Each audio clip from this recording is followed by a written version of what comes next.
ধন্যবাদ ছাত্রছাত্রীরা। আজকে তোমাদের সামনে একটা নতুন ভিডিও নিয়ে হাজির হলাম। আজকে আমাদের ভিডিওর মূল বিষয় প্রিপজিশন পার্ট 2। এটা আজকে আমাদের প্রিপজিশনের শেষের পার্ট। আজকে আমি তোমাদের সামনে এখানে দেখো লিখে রেখেছি বাকি যে প্রিপজিশনগুলো আছে সেই প্রিপজিশনগুলো। তো এগুলো দেখো, প্রিপজিশনগুলো সব লিখে রেখেছি তোমাদের জন্য, যাতে করে তোমরা প্রিপজিশনগুলোকে সব আলাদা করতে পারো। এগুলোকে তুমি মুখস্থ করে বা প্র্যাকটিস করে তুমি ঠিক করে ফেলবা। তো এগুলো দেখো, আজকে আমি লিখে রেখেছি ওভার। ওভার মানে উপর দিয়ে। এই উপর দিয়ে বলতে কোন উপর? সেটা হচ্ছে কোনো কিছু ফ্লাইং পজিশন, ঝুলন্ত অবস্থায় আছে। যেমন মাথার উপর আমার ফ্যান ঘুরছে, তাহলে ফ্যানটা আর আমি কিন্তু বেশ দূরত্বে আছি, বেশ উপরে আছি। তাহলে আমি যখন কোনো উপরি ভাগে যখন থাকি বা আমার থেকে এই ফ্যানটার অনেক দূরত্ব আছে, এইরকম একটা পজিশনকে কিন্তু ওভার বলা আছে। আর একটা উদাহরণ দিই, সেটা হচ্ছে নদীর উপরে একটা ব্রিজ ছিল। নদী আর ব্রিজের মধ্যে কিন্তু বেশ দূরত্ব। তার মানে ব্রিজটা কোথায় ছিল? নদীর থেকে বেশ উপরে ছিল। মাথার উপর একটা পাখি উড়ে গেল, তাহলে এই পাখিটা কোথায় ছিল? বেশ উপরে ছিল। তাহলে এইগুলোকে আমরা বলা হচ্ছে যে এটা হচ্ছে ওভার। দ্বিতীয়টা হচ্ছে রাউন্ড। রাউন্ড মানে চারিদিক বা বৃত্ত আকার। কোনো কিছু যখন নির্দিষ্ট একটা কক্ষপথে ঘোরে তখন সেটাকেই বলা হচ্ছে রাউন্ড। সেটা যেমন ধরো পৃথিবী কিন্তু সূর্যের চারিদিকে ঘোরে, একটা নির্দিষ্ট কক্ষপথে ঘোরে। এখানে কিন্তু পৃথিবী তার কক্ষপথ পরিবর্তন করে না। এই যে নির্দিষ্ট একটা পথ, এইটা হচ্ছে রাউন্ড। রাউন্ড আর অ্যারাউন্ডটা হচ্ছে এই যে অ্যারাউন্ডটা বড় মানে চারিপাশ, আর রাউন্ডটা চারিদিক। একটা উদাহরণ বলা যায় যে মনে করো তুমি একটা বাড়িতে আসো, সেই বাড়ির যে চারিদিক আছে একটা বৃত্ত আকারে, ওটাকে রাউন্ড হয়ে গেল। কিন্তু আমি যদি বাড়ি থেকে আরেকটু দূরে যে একটু বৃত্তটা একটু বড় করে বা যেমনি সেমনি হতে পারে, এটা উত্তর দক্ষিণ পূর্ব পশ্চিম যেদিকে হোক, অনেক বড় যখন কিছু সাইজ হয়ে যাবে বা আকার হয়ে যাবে, তখন এটা কিন্তু অ্যারাউন্ড হয়ে গেল। আর রাউন্ডটা হচ্ছে একটা বৃত্তের চারপাশ। এবার হচ্ছে সিন্স। সিন্স মানে হতে। এই হতেটা কি? অনেকটা ফ্রমের বিপরীত। ফ্রম মানেও থেকে, কিন্তু সিন্স মানে হতে। যেমন সকাল থেকে বৃষ্টি হচ্ছে, বৃষ্টিটা কখন থেকে হচ্ছে? সকাল থেকে। আর এই যে সকাল থেকে বৃষ্টি হচ্ছে, এটা হচ্ছে সিন্সের ব্যবহার। তার মানে যখন আমরা যদি এখানে ফ্রম ব্যবহার করি, এই জিনিসটা ভুল হয়ে যাবে। যেমন সে গাছ থেকে পড়লো, কিংবা সকাল থেকে সে পড়ছে, এখানে কিন্তু ফ্রমের ব্যবহার, সকাল থেকে পড়ছে। কিন্তু সকাল থেকে বৃষ্টি হচ্ছে, তখন সিন্সের ব্যবহার। এই যে সকাল থেকে পড়ছে, সকাল থেকে বৃষ্টি হচ্ছে, একই জায়গায় একই রকম দুটো বাক্য দেখো, একটা সিন্সের ব্যবহার, একটা ফলের ব্যবহার। পরেরটা আসি থ্রু। থ্রু মানে বরাবর। এই বরাবরটা কোন দিকে? যেটাকে বলা হচ্ছে যেটা চোখে দেখা যায়, যেটা মানে বাইরে থেকে যে কোনো লোক বলতে অনেক দূর পর্যন্ত যা সীমা বিস্তৃত এবং চোখে দেখা যায়, যেটা দৃশ্যমান। যেমন সে জঙ্গলের মধ্য দিয়ে গেল, এখানে যতটুকু জঙ্গল সবে বলা যায় এই যে জঙ্গলের মধ্য দিয়ে গেল, এটা কিন্তু থ্রু হয়ে গেল। সে রাস্তা দিয়ে গেল, থ্রু হয়ে গেল। তার মানে যেটার মাধ্যম ব্যবহার করে বলা যায় সেটাই মূলত থ্রু। সেটা হচ্ছে টিল। টিল মানে পর্যন্ত। এখানে টিল বুঝতে গেলে তোমাকে একটু আনটিলটা বোঝায়। টিল এবং আনটিল একটা অ্যাফার্মেটিভ অর্থে বা একটা হ্যাঁ ধর্মীয় অর্থে, একটা না ধর্মীয় অর্থে। তা টিলটা যেমন সে সন্ধ্যা পর্যন্ত সে কাজ করলো, সে তোমার হচ্ছে যে তোমার সন্ধ্যা পর্যন্ত সে কাজ করলো না, আমি একটা কথা বলি এখানে, একটা হ্যাঁ ধর্মী, একটা না ধর্মী অর্থে। আনটিলটা কখন বলা হয়? আনটিলটা হচ্ছে যতক্ষণ না, আর এক টিলটা হচ্ছে যতক্ষণ। এই যে যতক্ষণ না তুমি আসছো ততক্ষণ আমি এখানে থাকবো, এই যে যতক্ষণ না, একটা না ধর্মী অর্থে, আর একটা হচ্ছে হ্যাঁ ধর্মী অর্থে।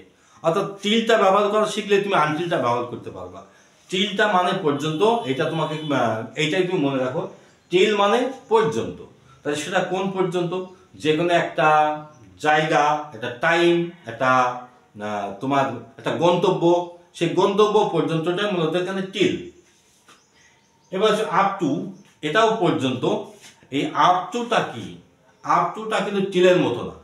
একটা নির্দিষ্ট জায়গা, নির্দিষ্ট গন্তব্য, তোমার জিনিসটা এরকম না।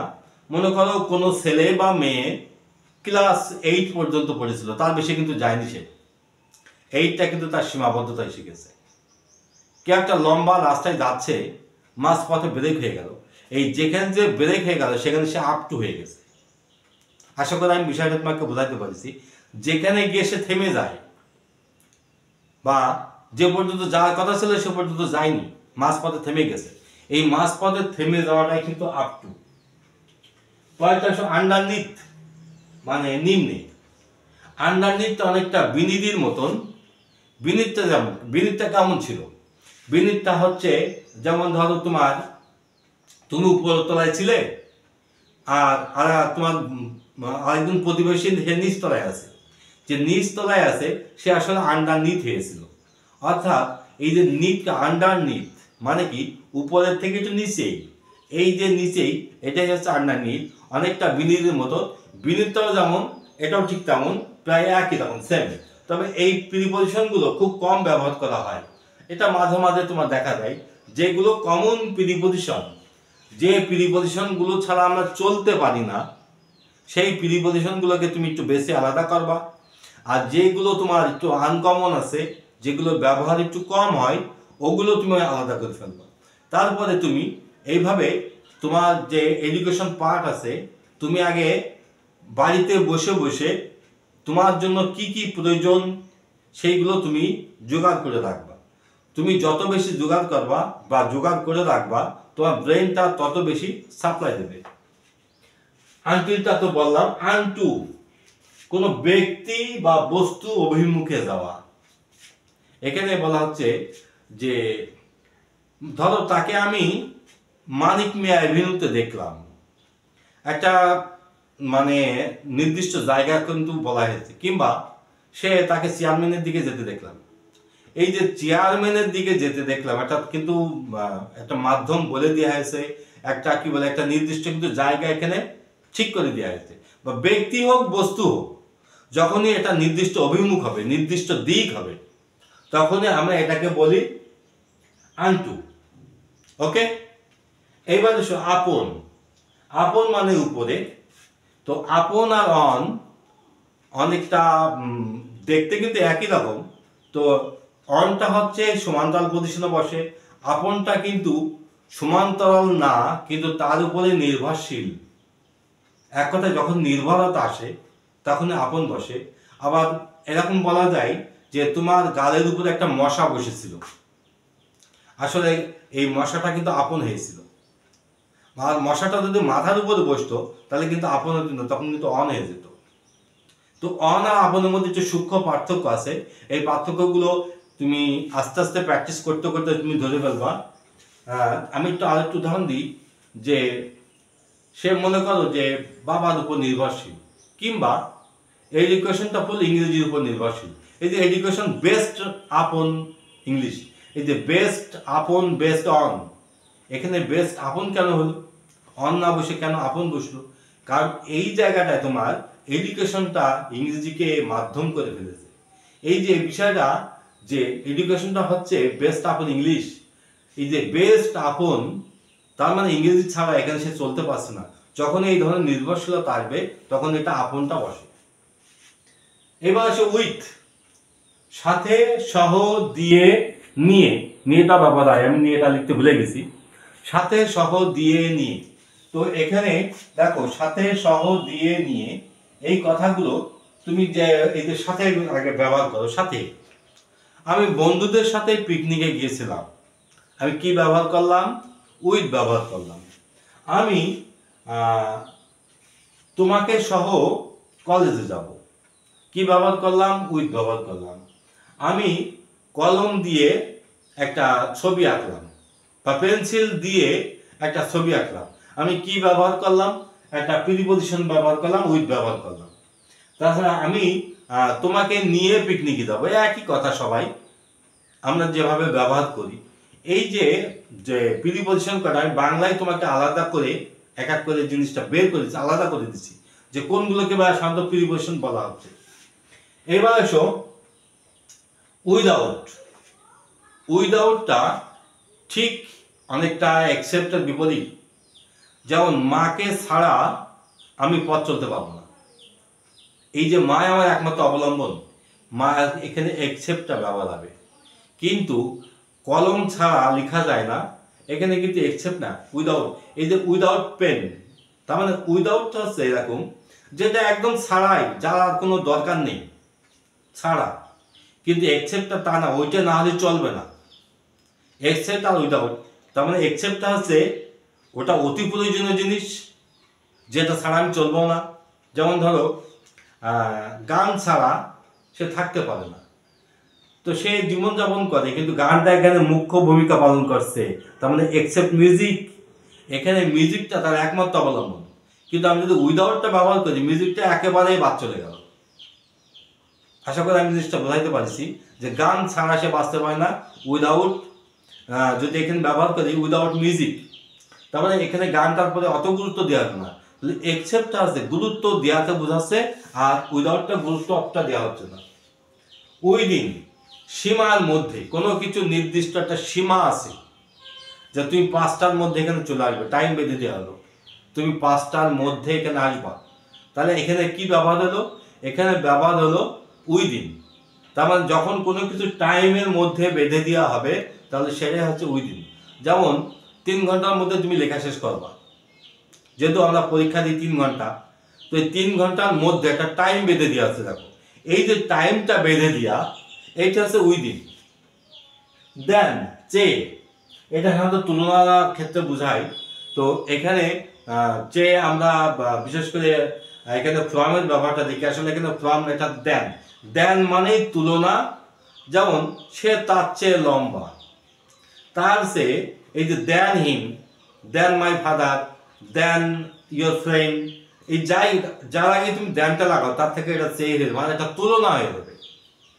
আশা করি আমি বিষয়টা বোঝাইতে পারছি। এবারে সব 15 টুয়ার্ডস। এই টুয়ার্ডস মানে কি? দিকে। এই দিকেটা কোন দিকে?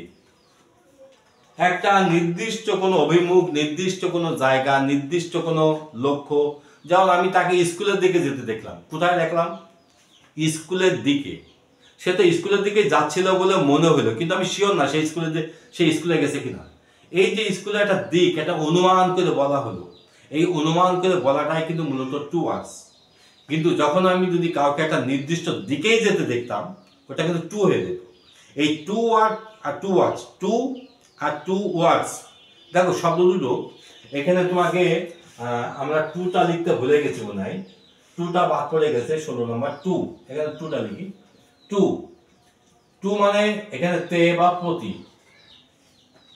দেখো এখানে আসলে একটা ভিডিওতে আমি যদি এই প্রিপজিশনের ব্যাখ্যা সারাদিন ধরেও দিই, তাও শেষ হবে না। কারণ আসলে যে এটার সংখ্যায় কিন্তু হয়তো 48-50টা আছে, কিন্তু ব্যবহারটা অনেক অনেক অনেক। তো যাই হোক, আমি এখানে তোমার যেটা বোঝাই যে টু আর টু ওয়ার্ডসটা, তাহলে টু ওয়ার্ডসটা কি বললাম? একটা নির্দিষ্ট দিকে যাচ্ছিল, কিন্তু ওই দিকেই মনে হয় গেছে, তবে আমি শিওর না ওখানে গেছে কিনা। কিন্তু টুটা তার একটা ফিক্সড জায়গা করে দেবে। অর্থাৎ বন্দুকের গুলির মতন, যে বন্দুকের গুলি যেদিকে যায় আর কি, সেটা কিন্তু টু হয়ে যায়। তো এই টু আর টু ওয়ার্ডসের মধ্যে পার্থক্যটা আশা করি আমি বোঝাইতে পারছি। যাই হোক, আমাদের ক্লাসটা অনেক লম্বা হয়ে যাচ্ছে, তো আমি আজকের ক্লাসটা এখানে শেষ করছি। আমি চলে যাওয়ার আগে প্রতিবারের মতো যে কথা আমি বলে যাই, যদি আমার ক্লাসটা ভালো লাগে তাহলে তোমরা আমার চ্যানেলটাকে সাবস্ক্রাইব করে দিও এবং আমাকে আরও বেশি উৎসাহিত করে দিও, যাতে আমি তোমাদের সামনে আরও নতুন বিষয় নিয়ে হাজির হই। তো ক্লাসটা কেমন লাগছে কমেন্টে জানিয়ে দিও। তো আজকে বিষয়টা এ পর্যন্তই। সবাইকে ধন্যবাদ। আবার দেখা হচ্ছে আবার আগামী ভিডিওতে।